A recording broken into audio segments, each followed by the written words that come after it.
Fashion, अगर आपको याद हो तो कल हमारी आखिरी बात हुई थी रिगार्डिंग जो हमारे डिग्री है उसके बनाने के हवाले से, और मैंने आप लोगों को कल ये बात काफी डिटेल में समझाई थी कि जो एक्स लिंक्ड रिसेसिव ट्रेट होता है वो मेल्स में ज्यादा क्यों है, फीमेल्स में कम उसका इम्कान क्यों होता है। ठीक है, और हमने इस तरह से पेडिग्री बनाई थी और हमने देखा था कि पेडिग्री के जरिए हम खासी हेल्प ले सकते हैं। अगर हम ये क्रॉसेस साथ बनाते रहें तो हम पेडिग्री में काफी हेल्प ले सकते हैं। यानी आप यूं कह लीजिए कि बेसिकली ये जो आप क्रॉसेस बनाते हैं, ये वाले क्रॉसेस, इन्हीं क्रॉसेस को आप कन्वर्ट कर देते हैं किसमें, पेडिग्री में। ठीक है, अब यहाँ पर जो जिस डिजीज के बारे में आपने पढ़ा था वो डिजीज जो है वो हीमोफीलिया थी। हीमोफीलिया के बारे में मैंने आपको बताया था कि ये एक खासी खतरनाक डिजीज है। एक ऐसी डिजीज है कि जिसमें कहते हैं कि वो पर्सन जिनमें ये डिजीज हो, उन पर्सन्स को क्या हो जाता है कि they can not, there blood can not be clotted. जी बिल्कुल, यहाँ पर जो है वो blood is unable to clot, उसमें जो है वो ब्लड क्लॉट नहीं करता, और जब ब्लड क्लॉट नहीं करता तो उसका जो है वो अंडरस्टूड सा मतलब है कि छोटा सा भी जख्म आएगा तो सारा ब्लड जो है वो लॉस होने का अंदेशा होगा। ठीक है, इसके 3 जीन्स होते हैं, ए, बी और सी। ठीक है, ये सी जो होता है ये ऑटोसोमल जीन होता है, यानी कि ये हमारे सेक्स क्रोमोसोम्स पर नहीं होता बल्कि ये ऑटोसोमल जीन्स पर होता है। ए और बी दोनों एक्स लिंक्ड हैं, और जो ए और बी हैं उनमें जो ये, इनको हम कहते हैं नॉन एलीलिक, यानी ये हैं सेक्स क्रोमोसोम पे, लेकिन ये ऐसे एलील्स हैं जो कि सेक्स क्रोमोसोम पर एक जगह नहीं मौजूद। यानी अगर ये एक्स है, यहाँ पर ए है तो यहाँ बी होगा। ठीक है, नॉन एलीलिक, सेम एलील पर नहीं है ए और बी, तो ये नॉन एलीलिक हैं, लेकिन ये जो है वो एक्स लिंक्ड है। अब ज्यादातर लोगों को जो डिजीज होती है वो होती है हीमोफीलिया बी या हीमोफीलिया ए। खास तौर पर ए और बी जो है इनमें जो ये जो हीमोफीलिया ए और बी है, इसमें क्या होता है, हीमोफीलिया ए और बी में there is more chance of disease in men. Males में इसका डिजीज का चांस ज्यादा होता है। क्यों ज्यादा होता है जी, कोई बताएगा? मेल्स में इस डिजीज होने का चांस जो है वो ज्यादा होता है ए और बी। क्यों?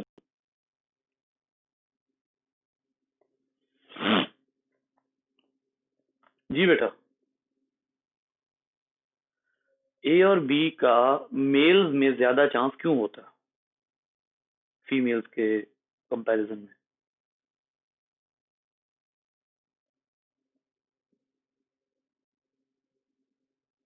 हाँ जी, बताएगा या मैं ही बता दूं? ये जो ए और बी है ना, ये असल में एक्स लिंक्ड है।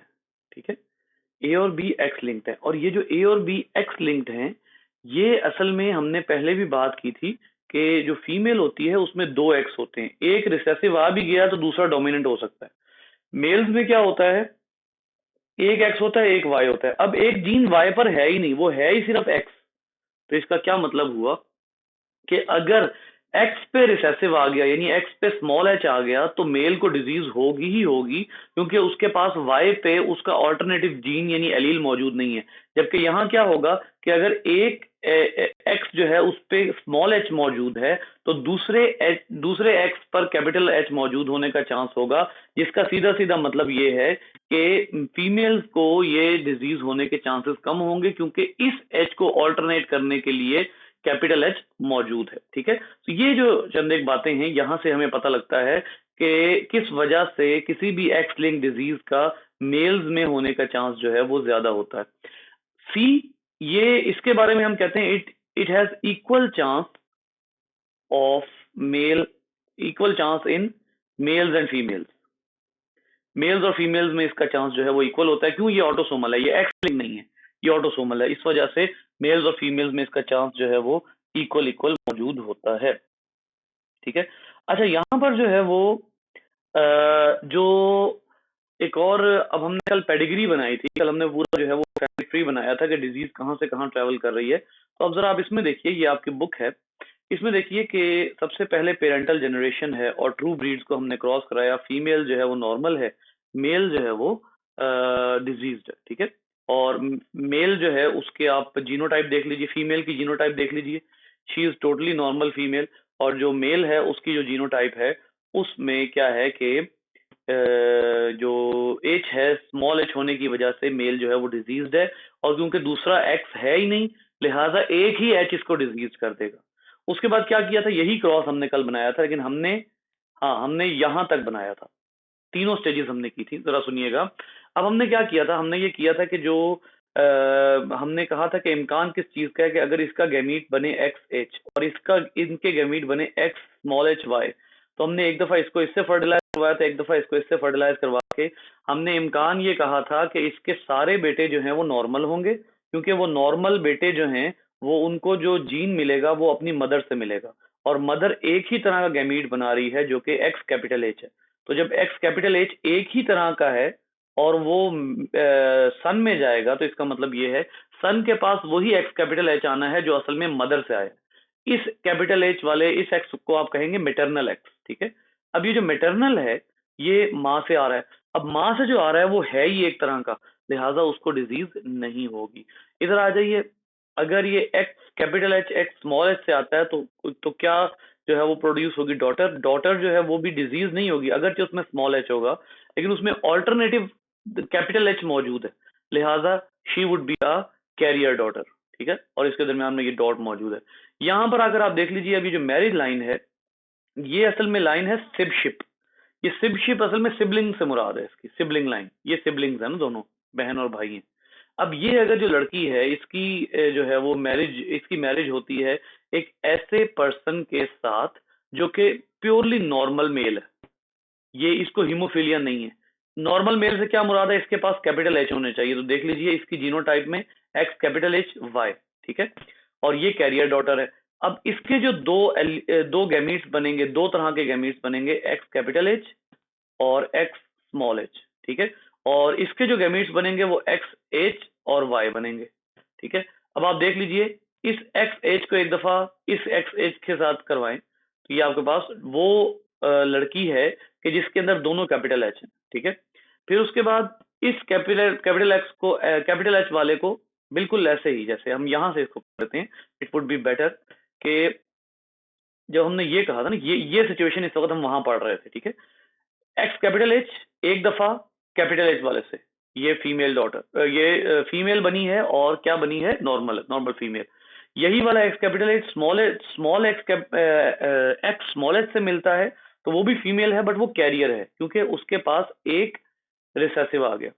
ये वाला वाई अगर इस कैपिटल एच वाले एक्स से मिलता है तो नॉर्मल मेल बनेगा, और अगर ये वाला वाई स्मॉल एच वाले एक्स से मिलता है तो डिजीज्ड मेल बनेगा, यानी कि उसके बच्चों में जितने बेटे हैं बेटे पैदा होंगे। गौर से देखिएगा, अब इस पूरी जनरेशन में हो क्या रहा है, इस पूरी जनरेशन में दो तरह के जो है वो डिविजन हो रही हैं। एक डिवीजन है डॉटर्स की और एक डिवीजन है सन्स की। डॉटर्स जो हैं उनमें 50% चांस ये है कि वो बिल्कुल नॉर्मल हो, ठीक है, क्योंकि दो ही डॉटर्स हैं, दो ही चांसेस हैं, ठीक है। 50% चांस किस बात का है कि वो जो डॉटर हो वो कैरियर हो, नॉट इन्फेक्टेड, वो कैरियर हो। अब आ जाइए सन्स में। सन्स में क्या है, 50% चांस है कि जो सन्स होंगे वो नॉर्मल होंगे, और 50% चांस है कि जो सन्स होंगे वो डिजीज्ड होंगे, ठीक है। तो वो सन्स जो है वो कैरियर नहीं है, सन्स डिजीज है। तो यहां पर एग्जैक्टली यही परसेंटेज जो है वो हम निकाल सकते हैं। अच्छा, एक और चीज अब आप लोगों ने गौर करनी है, वो ये है कि डिजीज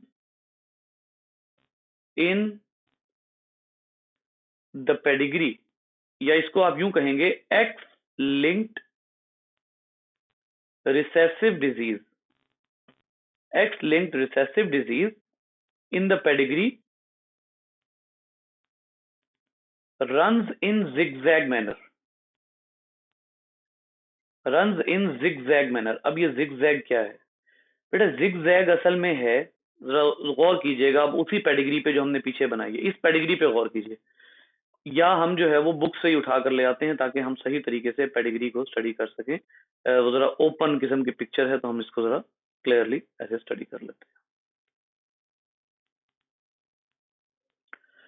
इस पेडिग्री में आपने जरा गौर करनी है एक चीज, और वो ये है बेटा कि ये जो पेडिग्री है इसमें पहली जनरेशन में डिजीज थी, ये डिजीज जनरेशन हो गई, ये जो जनरेशन है ये डिजीज है।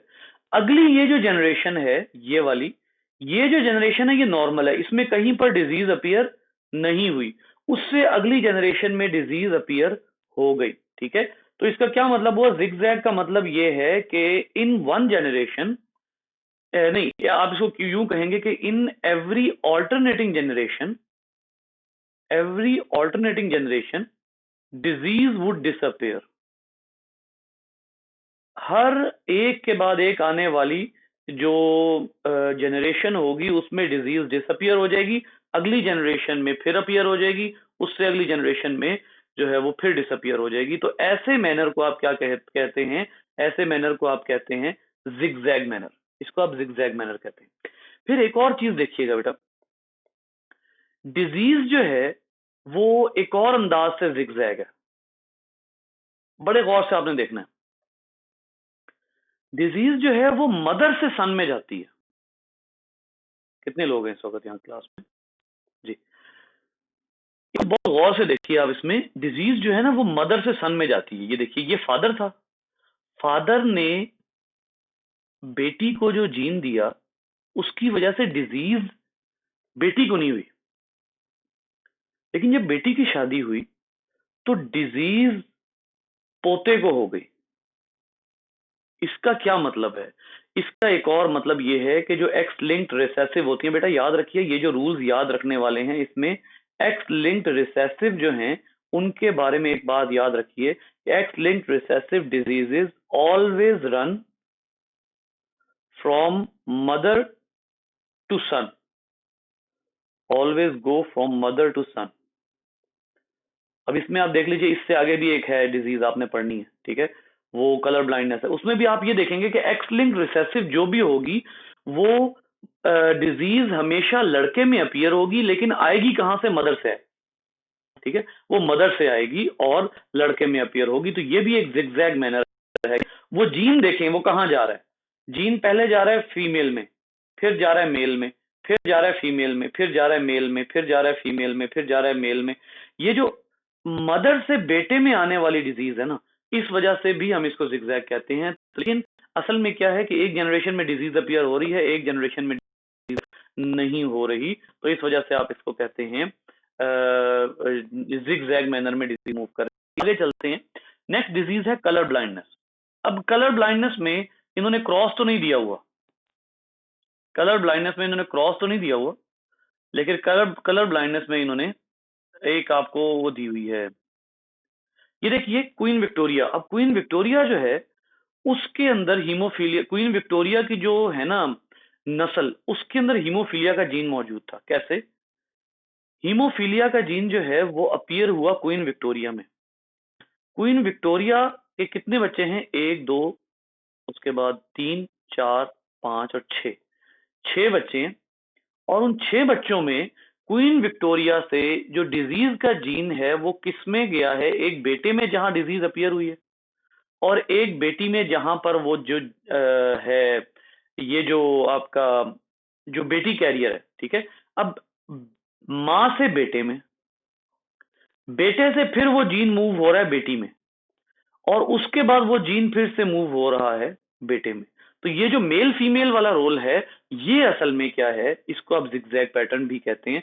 अब इसकी बेटी जो कैरियर है उसकी एक हेल्दी पर्सन से शादी होती है, उसका एक बेटा जो है वो डिजीज्ड है, एक बेटी कैरियर है। तो इसका क्या मतलब है कि यहाँ पर अब जो डिजीज अपीयर हुई है वो सन में हुई है, हाँ वो बेटी जो है साथ अपने जीन भी ले गई है। तो बेसिकली इस अंदाज से हम इसको जो है वो पेडिग्री एनालिसिस ये होता है, यानी कि आप पूरी फैमिली के अंदर ऑब्जर्व करते हैं कि वो डिजीज किस किस तरह से जंप करते हुए आगे जा रही है, आप फैमिली के अंदर रन करते हैं।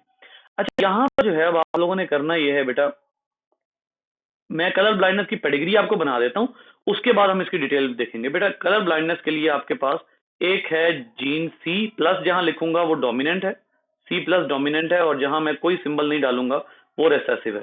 जरा गौर कीजिएगा, ये भी जो है जीन ये एक्स लिंक्ड रिसेसिव है, ये एक्स लिंक्ड रिसेसिव है। ठीक है, कलर ब्लाइंडनेस की डिटेल हम बाद में देख लेंगे।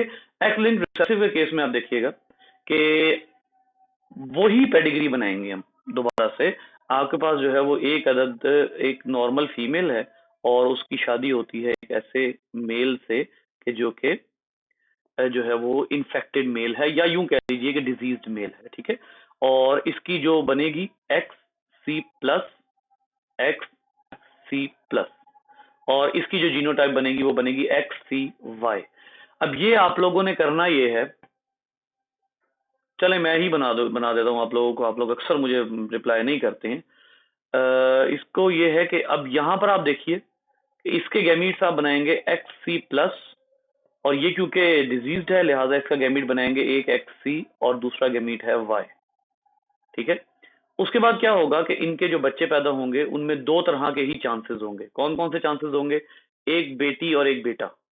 जो चांसेस होंगे इनके अंदर के इनके बेटे जो हैं वो बिल्कुल नॉर्मल होंगे, ठीक है। क्यों? क्योंकि XC+ जब Y से जो है वो मीट करेगा, XC+ और Y, ठीक है, XC+Y, तो जो XC+Y है वो नॉर्मल बेटा होगा, लेकिन बेटी होगी वो कैरियर होगी। क्यों? क्योंकि जो XC+ है ये जब XC से मिलेगा तो एक जीन डोमिनेंट आ जाता है और एक जीन रिसेसिव आ जाता है, ठीक है। अब देखिए जब इसकी किसी नॉर्मल जो है वो लड़के से शादी होती है तो उसके बाद उनके बच्चों में वंस अगेन चार चांसेस आ जाते हैं, चार तरह के डिफरेंट चांसेस आते हैं उनके बच्चों में। एक चांस जो है वो ये, अब इनके आप पहले जीनोटाइप बना लें। ये लड़का अगर नॉर्मल है XC+Y इसकी जीनोटाइप बनेगी, इसके गैमीट्स बनेंगे XC+ और Y, ठीक है।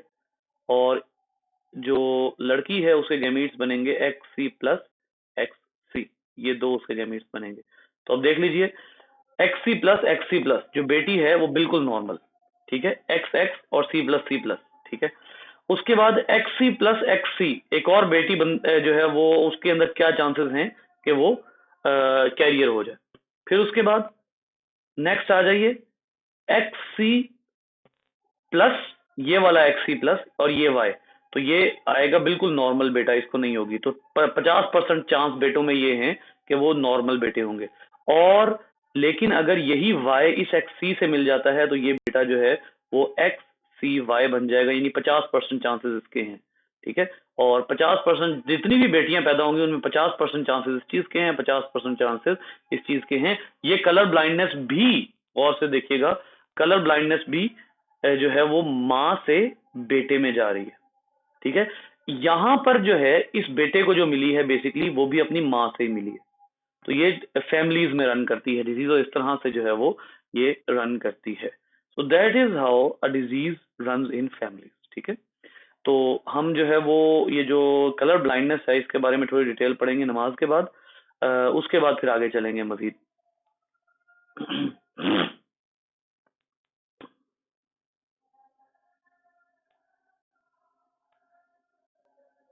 चलो जी नमाज।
कलर ब्लाइंडनेस के बारे में जो है वो देख रहे थे। देखिए, कलर ब्लाइंडनेस जो है वो आपको ये बात बहुत अच्छे तरीके से पता होगी कि हम जो हमारे आईज में कलर परसेप्शन करते हैं उसमें 3 तरह के प्रोटीन पिगमेंट्स होते हैं हमारे आईज के रेटिना में। 3 तरह के हैं। एक होता है जिसको हम कहते हैं रेड पिगमेंट, ठीक है, और उसके बाद ब्लू होता है, और तीसरा जो है वो रेड येलो। इसमें देखिएगा रेड, ग्रीन और ब्लू। जी बिल्कुल, रेड, ब्लू और ग्रीन जो है ये 3 पिगमेंट्स हमारे उसमें होते हैं रेटिना के अंदर, ठीक है। इन तीनों पिगमेंट्स को कोड करने वाले जीन्स जो हैं वो डिफरेंट होते हैं, और इनमें से कुछ एक प्रोटीन ऐसी है कि जिसका जीन जो है वो ऑटोसोम्स पे होता है। जैसे gene for blue obscene is present on autosome 7। Red और ग्रीन जो हैं वो एक्स क्रोमोसोम पर हैं, और जो ब्लू ऑप्सिन है, जो ब्लू प्रोटीन है हमारी आईज में, उसका जीन जो है वो ऑटोसोम 7 पर होता है, ठीक है। अब ये जो ऑटोसोम 7 और एक्स जीन पर मौजूद, एक्स क्रोमोसोम पर रेड और ग्रीन जीन मौजूद हैं, इनमें से अगर किसी एक में भी गड़बड़ हो जाए तो क्या होता है कि हमें उस कलर से रिलेटेड ब्लाइंडनेस हो जाती है। जैसे अगर हमारी रेड ऑप्शन खराब हो जाती है तो हम उन कलर्स को सही परसेप्ट नहीं कर सकते जो कलर जिनमें रेड शामिल होता है। फॉर एग्जाम्पल, अगर हमें रेड ब्लाइंडनेस होती है तो हम उसको कहते हैं प्रोटेनोपिया, ग्रीन ब्लाइंडनेस होती है तो हम उसको कहते हैं ड्यूटेरानोपिया, और ब्लू ब्लाइंडनेस होती है तो हम उसको कहते हैं ट्राइटेनोपिया। अब आपको ये अच्छे तरीके से पता लग चुका है कि जो ब्लू ब्लाइंडनेस है वो सिर्फ तब हो सकती है जो जब ऑटोसोम पे गड़बड़ आएगी। जैसे मैं अभी अगर आपको उस अपनी जो हमारी व्हाइट बोर्ड शीट है उसके ऊपर बनाकर दिखाता हूँ कि जो ब्लू ब्लाइंडनेस है वो तो उस तरह से फैमिलीज में रन करना उसका मुश्किल है। हो सकता है कि अगले पर्सन में, अगली जनरेशन में, वो जो अगली कई जनरेशन में वो जो डिजीज है वो अपीयर ना हो। एक मिनट रुकिएगा, यहाँ पर अब गौर करना है आपने। ये देखिए कि जो ब्लू है उसके बारे में बात ये की जा रही है कि ये ऑटोसोमल है, और ऑटोसोमल का जो पैटर्न होता है वो टोटली डिफरेंट होता है एक्स लिंक्ड से, डिफरेंट फ्रॉम एक्स लिंक्ड। तो इसका ये मतलब हुआ कि ये जो ऑटोसोम है इनके अंदर जो पैटर्न होता है इनहेरिटेंस का वो उस तरह का नहीं होता जो एक्स लिंक में होता है। लेकिन बाकी दो यानी रेड और ग्रीन ये दोनों जो हैं ये एक्स लिंक्ड होते हैं। और अभी जो आपने पेडिग्री बनाई है कलर ब्लाइंडनेस की, रेड और ग्रीन ब्लाइंडनेस जो है वो एग्जैक्टली यही पेडिग्री फॉलो करते हैं, ठीक है। यानी डिसअपियर और अपीयर होते रहती हैं ये दोनों डिजीजेस। एक जनरेशन में डिसअपियर हुई, अगली जनरेशन में अपीयर हो गई, ठीक है। तो इस तरह से जो है वो कलर ब्लाइंडनेस का भी जो है जो पैटर्न है वो इसी तरह नस्लों में चलता है। इसके बाद आ जाइए, अब हमारे पास यहाँ पर जो डिजीजेस हैं वो खत्म हो गई। कौन सी? एक्स लिंक्ड रिसेसिव हमारे पास बेटा खत्म हो चुकी है। एक्स लिंक्ड रिसेसिव हमारे पास खत्म हो चुकी हैं। अब हमने वो डिजीजेस देखनी है जो हो एक्स लिंक थी, यानी उनपे जो है वो हो एक्स क्रोमोसोम के जरिए आगे आने वाली, और हो वो एक्स लिंक। लेकिन वो डिजीजेस कब अपीयर हो? जब उनका जीन एक्स पर जो मौजूद होगा वो डोमिनेट कर जाए, ठीक है। वो डोमिनेट कर जाए। अब ये जो डिजीज है, अब खुद देखिए कि ऐसा तो कभी भी हो सकता है। हम कहते हैं आमतौर पे हम डोमिनेंट जीन उसको देखते हैं कि जो दूसरे को मास्क कर देता है, ठीक है। तो अगर ये जो जीन है ये डोमिनेंट होता है, ठीक है, इसका मतलब ये है कि जब भी अपीयर होगा, जब भी ये जीन आएगा, when ever it it appears it would mask the other one. ये जब भी आएगा ये दूसरे को मास्क कर देगा, दूसरे का इफेक्ट जो है वो छुपा देगा। अब ऐसी सूरत में क्या है? ऐसी सूरत में यह है कि ये जो डोमिनेंट है ये बहुत रेयर है। याद रखिए, ऐसे जीन्स जो एक्स लिंक्ड हो और डोमिनेंट डिजीज कॉज करते हो, ऐसे जीन्स जो हैं वो बहुत ही ज्यादा रेयर होते हैं। तो अब आप जरा अगर इसको देखते हैं तो आप जो डिजीज अब पढ़ने लगे हैं बेसिकली, वो डिजीज है, जरा देखिएगा, फॉस्फेटिमिक और रिकेट्स। रिकेट्स का आपको पता है ये एक ऐसी डिजीज है जिसमें बोन सॉफ्टनिंग हो जाती है, ठीक है। रिकेट्स जो है इसके बारे में आपको पता है, ये बोन सॉफ्टनिंग है। लेकिन बोन सॉफ्टनिंग कब होती है? जब आपकी बॉडी में एक ऐसा जीन आ जाता है जो आपके ब्लड में फॉस्फेट लेवल को लो कर देता है। अब यहां पर कई वर्ड्स हैं। हाइपो का मतलब है लो, फॉस्फेट पूरा फॉस्फेट, ठीक है। और इमिक का मतलब होता है इमिया या इमिक blood, low concentration of phosphate in blood and causes the bone softening. अब ये जीन ऐसा है तो जब भी अपीयर होगा दूसरे के इफेक्ट को मास्क कर देगा। यानी हाइपोफॉस्फेटिमिक रिकेट्स जो है वो एक ऐसा ट्रेट है जो एक्स लिंक्ड है लेकिन डोमिनेंट है, रिसेसिव नहीं, ठीक है। तो इसको हम जो है वो अभी इसको स्टडी करते हैं इस पेडिग्री से। ये देखिए, अब ये जो डिजीज है ये, इसमें देखिए ये नॉर्मल फीमेल है, ठीक है।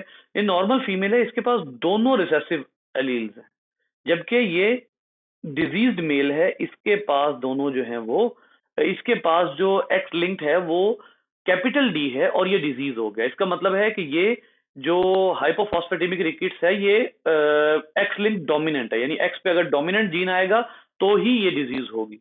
अब देखिए, ये बाप से बेटी में और बेटी से बेटे और बेटी दोनों में इजीली ट्रांसपोर्ट हो सकता है। क्यों? क्योंकि ये रिसेसिव नहीं, ये डोमिनेंट है। और अब आपको यहाँ एक और बात बता रहा हूँ कि एक्स लिंक डोमिनेंट के हवाले से जो बात हम जहन में रखेंगे वो ये है कि it has more chances of appearing in females.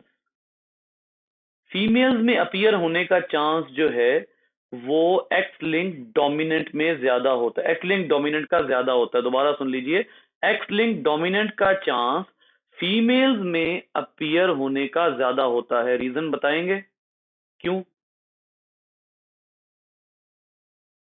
X link dominant female में ज्यादा अपीयर क्यों होगी?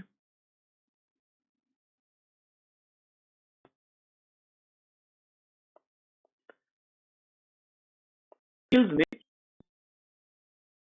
जी जी बिल्कुल बिल्कुल, उसमें दोनों एक्स हैं, ठीक है। तो इसका मतलब है कि किसी एक पे भी डोमिनेंट हो सकता है, जबकि मेल के पास एक ही एक्स है, इस पे या डोमिनेंट होगा या रिसेसिव होगा। लेकिन इसमें किसी एक पर भी डोमिनेंट आ सकता है। तो इसका क्या मतलब है कि मेल के पास चांस इसलिए कम होता है क्योंकि उसका जो है वो, उसके पास अगर स्मॉल आ गया तो ठीक है, अच्छा वो बच जाएगा। लेकिन अगर फीमेल के पास एक स्मॉल आ गया तो दूसरे पे क्या चांस है कि वो कैपिटल हो जाए, ठीक है। तो इसलिए फीमेल्स जो है उनके अंदर ये चांस जो है वो ज्यादा एक्स लिंक डोमिनेंट ट्रेट का। आगे आ जाइए, नेक्स्ट है वाई लिंक्ड इनहेरिटेंस। अब वाई लिंक्ड इनहेरिटेंस डोमिनेंट हो, रिसेसिव हो, सिर्फ किसमें ट्रांसपोर्ट होनी है? Father to son, son to grandson, grandson to grand grandson. क्या वजह? इसकी पेडिग्री बनाना कोई खास मुश्किल नहीं है, कोई खास इसमें एक्सप्लेनेशन जरूरी नहीं है। सिर्फ क्या है, ये समझने की बात है कि क्योंकि वाई सिर्फ मेल्स में होता है लिहाजा मेल टू मेल जाएगी, मेल टू फीमेल जाने का कोई चांस सवाल ही पैदा नहीं होता। तो ये जो है वो वाई लिंक ट्रेट की हकीकत है। ये जो है टोटल, जो अब सेक्स लिंकेज है उसके हवाले से ये टोटल गुफ्तगू जो है वो हम यहाँ पर करते हैं। इसके बाद इंशाल्लाह कल आखिरी डिजीज पढ़ेंगे, उसके बाद हमने इंशाल्लाह नेक्स्ट चैप्टर स्टार्ट करना होगा, वो है डायबिटीज। डायबिटीज के हवाले से आप लोगों को मैं, रियलिटी ये है कि बहुत सी बातें बता चुका हुआ हूँ इनडायरेक्टली, लेकिन इंशाल्लाह कल जो है इसके ऊपर एक छोटा सा लेक्चर करेंगे और उसके बाद फिर नेक्स्ट चैप्टर शुरू करेंगे।